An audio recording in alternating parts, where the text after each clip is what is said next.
Hello, welcome back to my channel. I'm Beth, and here I am in my kitchen in Nellie, my beautiful old Victorian home, 1895 Victorian cottage in Selma, Alabama, and I'm really glad you're here.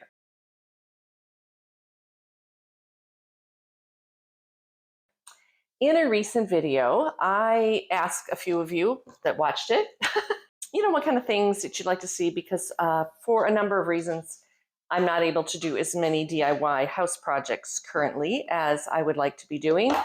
And so in order to keep my content coming at you, I needed to kind of pivot a little bit.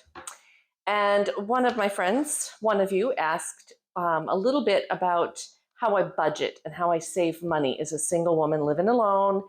My life did take a bit of a left turn, and I went from a certain type of lifestyle to a different lifestyle in the last couple of years. And so my budget, I do budget quite a bit more. I'm living a little bit more frugally than maybe I had been for a few years there. So I wanted to share some tips in the kitchen with you on kind of a combo thing. One, how I save some money in the kitchen, but two, as a person living alone, how do I do that? Because if you've lived alone for any time, and it's really hard to cook for one person. It's also kind of difficult to make the switch from cooking for a family. I had two daughters and a husband. And he did most of the cooking. I'm not going to try to pretend he didn't. But still, we would cook, whoever was doing the cooking, for four people instead of one person. He's also of Italian descent. So his love language is feeding people. So there was always lots of food in our house. I do not like to waste food. I don't like to waste money, and I really don't like to waste time. So this is some of the tips, just a few tips, of how I've made that transition to eating alone. I like to eat, when I can, fresh made food. But I am not a foodie or diehard. I do have frozen Stouffer's dinners occasionally in this freezer. I'm not going to lie to you. It changed though. They're not as good. So when you find something that's like, oh, that's not as good, how can I make it at home and save myself some time, some money, and not let food go to waste? So let me share a couple tips. The first thing, and I try not to make these kind of videos, obviously I'm trying to talk to you about saving money, right? So I don't want to fill them with a bunch of gadgets and consumer things you have to buy in order to make your life easier or simpler or less expensive, because that doesn't make you spend money to save money. But in this video, I will tell you right up front, there are a few items that is worth the investment, in my opinion, to overall save money and time. First one is this gadget. Now this, I can't even, it's an off-brand food saver, right? It's a vacuum sealer for food. So you buy these rolls of plastic, and again, this is something else that I try not to use a lot of, is plastic in my kitchen, but there's always pros and cons, right? And you can make your own kind of Ziploc bags to seal, airlock seal, vacuum seal, that's the word I want, foods before you put them in your freezer or you store them. And this has probably saved me way more money than it cost me. Bought it a number of years ago. Oops. What are you doing down there? I don't know if he's on camera or not, but Henry got himself caught shut in the cabinet below. Oh well. That's what he gets for being a cat and being curious, right? Silly boy. But back to the vacuum sealer. I'm going to try to use its generic term and not one of the brand names, because it's not, this one isn't even that brand name. But it has definitely saved me money over the cost of what it cost me initially to buy it. How has it done that? Well, first of all, if you buy things in bulk, you save a lot of money per serving than if you were to just buy a single serving, like one chicken breast or, things like that. And also the way things are packaged when you get them from your grocery store or your butcher doesn't necessarily keep them as fresh as they possibly could be kept when you put, especially if you're going to freeze them. So buying a larger pack of chicken breasts or thick chicken thighs and dividing it up, buying larger cuts of beef roasts and things like that, cutting them in half and sealing them in the sealer and freezing them before I freeze them. Just recently I bought, where did I put it? It's in the other freezer, which we will get to the other freezer as well. But I bought a pound of bacon. I don't eat that much bacon, and by the time I eat through a pound of bacon, if I just keep it in my refrigerator, the last of it's going to go rancid and bad before I can eat it. So I take that pound of bacon, cut it in half, and actually divided it into quarters and vacuum sealed it, put it in my freezer except for the quarter of a pound that I was going to eat that week. Worked great. While we're on, also other things that I can do with my vacuum sealer. You open a pack of chips, or I wish I had an outlet on this island, I would show you. Just this weekend, I had a friend visiting. I have a box of pita chips. I may or may not get them eaten in the next couple weeks before they go stale. If I wanted to, and this was plugged in, I would show you, but it's not. I can take this plastic bag and just hit seal, not vacuum, so I don't suck the air out, but I can push as much air out. And I can vacuum seal this again. And it's just as if it came from the factory, and keep these pita chips fresh for quite a long time. Also, if you happen to live in an area where you might get ants or other bugs in your pantry, it's a great way to preserve it. If some's going to be stored, dry goods that are going to be stored a long time in my pantry, they go into glass jars anyway. It's a whole other video. But anything like that. Also, my frozen peas, frozen vegetables, if I don't use, because I quite often buy a larger bag of those, and obviously I'm not going to cook that all up in one time. So rather than pulling that block of frozen vegetables out of the bottom of the freezer that's all gotten freezer burn, I reseal the bag every time I use it, and then just cut it right off at the seal, take out what I need, and I can seal it again just a little bit. And the bag keeps getting smaller as I work my way through the bag of frozen vegetables, and it keeps them fresher. Again, I don't have to vacuum them. I can just reseal the bags. That has saved me quite a bit of money and wasted food that's gone stale or gotten bugs in it or dumped out in the bottom of my freezer, something like that. So, worth the investment. You might be able to find one at a Goodwill or thrift store or something too. You don't need to buy the fancy name brand one either. This one's going on 3 or 4 years, and I use it quite often. So also on that kind of related note, saving food and preserving food. Probably one of the best investments I ever made is a small chest freezer. I did buy this. I bought it through Facebook Marketplace. So it was very inexpensive. It's it's 3 foot by 3 foot. So it's 9 cubic foot of freezer space. And you think a single person, usually people, with large families get big chest freezers. Again, it's not a big one. I could put a big one here if I needed to. But again, when I buy my meat and frozen vegetables in bulk, I can divide them up into small packages, put them in here. They last way longer than they do in the freezer, the refrigerator freezer, the attached freezer side by side. They last better. They're less apt to get freezer burned. I can watch for sales and shop sales. I don't anymore, but I could if I wanted to go somewhere like Sam's or Costco or something like that and buy in bulk and divide things up and put them in the freezer. The best thing about using your freezer, the strongest advice I'm going to give you about your freezer though, make sure you label everything very well. Now this one comes with this little slide-on basket, but I went and got these, so I have 2 of these, one down in there, one here, and then there's like really large stuff, like when I buy large things of flour or oatmeal, I will bag it up in a plastic bag or a vacuum sealing bag and put the extra that doesn't go into the jars in my pantry in here. And then I can put everything in here. I have one in here that's all meat that I have. She should pull some out for this week's dinner to thaw out. Just kind of keep an idea of, check it every now and then. Make sure you know what's in there, because it's very easy for things to just go into your chest freezer and get lost.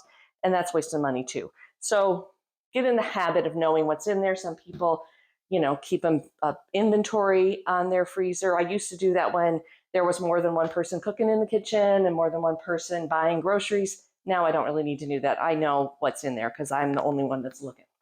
All right, let's go back to. So now here we are. We've made something, and we made more than I can eat. Again, this weekend I had a house guest, and I made potato leek soup last night for dinner. And even for 2 people, I made like 2 quarts of soup. It was my big, not stock pot, but Dutch oven, because I had lots of leeks and lots of potatoes. And another little secret ingredient, I had some parsnips that I didn't want to go bad. So I peeled those and chopped them up and put them in there too.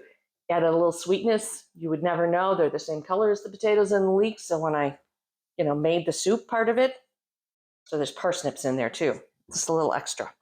Anyhow, this, before I served the soup, before I added the dairy to the soup, because it's not recommended to freeze things with soups, creamy soups with dairy in them, because, where's that guy? Here it is. Hold on.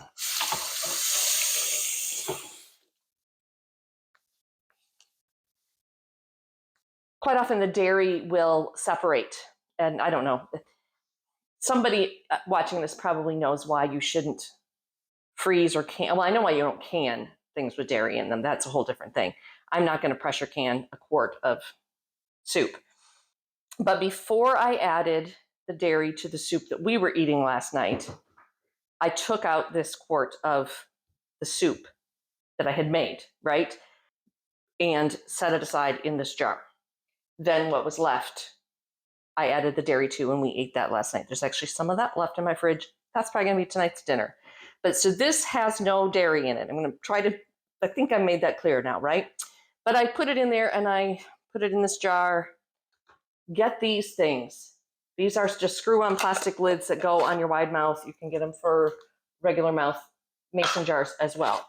You can use the lids and rings, that you can with, but why when you can get these? Anyhow, I use these for everything. So I let it, cool, and I put it in the fridge overnight. So it's been in the fridge overnight. This is another product that has probably paid for itself, and they come in different sizes. This brand is the Super Cubes. I don't know if you can read that. Super Cubes. Soup as in SOUP, Super Cubes. And they come in different sizes. They're silicone. They're food safe, obviously. And they have measurements on the inside. So each cavity is 1 cup. And for lunch or something, 1 cup of soup is about what I want. So I can take my soup. Again, this is very thick as well because it hasn't been diluted with the milk yet. So it's almost like condensed soup, like, the red cans. I think, again, I haven't really ever done it, but in theory, I could also pressure can this soup concentrate, because it doesn't have dairy. It's just vegetables. This is vegetarian. It has a vegetarian stock. I didn't even use chicken stock for it. So I'm going to put it, in here. Each one is about 1 cup, because that was 1 quart. Math, that's how it works. This one's a little short, so it must have been shy of a full quart. Just shy from here.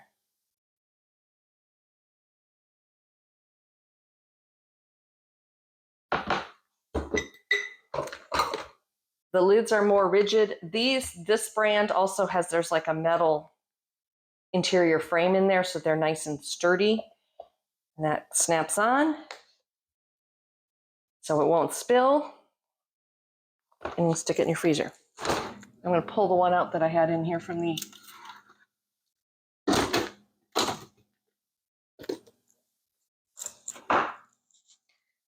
stick it in the freezer, and tomorrow sometime those will be frozen solid, and I can open this up, maybe. And these actually have been in there for a couple weeks. This is not potato soup or anything like that. What this is I made short ribs a while back, beef red wine braised short ribs, freaking delicious, and had the juices left afterward, strained them and put them in here. So that's like basically a cup of delicious beefy, brothy red wine goodness. And then this is probably about a half a cup. Yes. So the other thing is that they have the measurements in here, and when you freeze them, the measurement lines freeze into the cubes. So you have that as well. So I could put those in my vacuum sealer, label it, vacuum seal them. I'm going to these are another more sustainable way of saving things. You know how many quart and gallon freezer bags you go through? Get these. They're silicone, food safe, technically dishwasher safe, but I don't put mine in the dishwasher. I just wash them in the sink. And I have this thing that I found for $1 at a thrift store. I put it on, and when I wash them, I stick them on here and they dry. I think it's for baby bottles. I think. Doesn't matter. It was $1. It does the job. Now I would probably label these. Actually, I know I have a bag of beef type cubes already in my freezer. So this is kind of more for demonstration purposes. I will find that labeled bag and put these in there with it. But for now, I'll just stick them back in my freezer. So other things that I use this type of thing for, and they come in other sizes.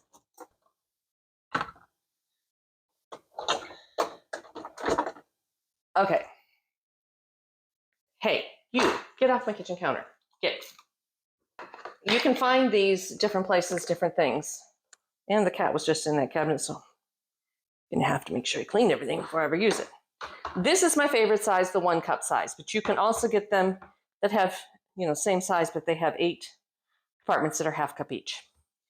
These can go in the dishwasher after you've used them. The nice thing I really like about these is that they're stackable. So when I had I have this upright freezer, but you can have a shelf and you can just stack them in there if you're doing a bunch of stuff. Really nice. They help me save food as well, because you buy a quart, half gallon of buttermilk, and for a recipe that needs 2 cups of buttermilk or a cup of buttermilk, what are you going to do with all that other buttermilk? Put it in here in whatever, size amount that your recipe that you use the most often to make buttermilk biscuits or buttermilk pancakes or whatever it might be, and freeze it. I know I just said freezing dairy isn't the greatest thing. I have never had a problem freezing my buttermilk because I'm usually going to use it in baking or cooking or something. So it works fine. If you know different, please educate me. So other sizes, these are actually for ice cubes. And I think there might be lids for these down here, but these are definitely for ice cubes. My last little place I lived didn't have an ice maker, but you can make, this is a great one. You've got lemons in your freezer or refrigerator that are starting to get a little soft and, punky. Juice them, pour them into ice cube trays, and you have, you can get your measuring spoons out and figure how much each cavity is. Is that a tablespoon, whatever, and make lemon or lime juice ice cubes. And when you need a tablespoon of lemon juice for something, Bob's your uncle. You've got a frozen, just throw it into your whatever or thaw it out. So quite often, like this one, I measured the cavities and I know that they hold 1/3 of a cup. So this one I use quite often for yogurt, because I'll buy a big thing of yogurt and for smoothies and things, and maybe I'm going on vacation. I'm not in the mood for yogurt. I don't want it to go bad. So I fill the cavities of this one, or this one's a good one for it too, with yogurt and freeze it. Then whenever I want to make a smoothie, I have yogurt in my freezer because it's frozen smoothie anyway. There you go. Oh, so many things that I use these things in my freezer for to save myself from throwing food away or just to save money by buying it in bulk. Another thing is spinach. I can tell you right now, I'm not going to get it out because it's probably gross.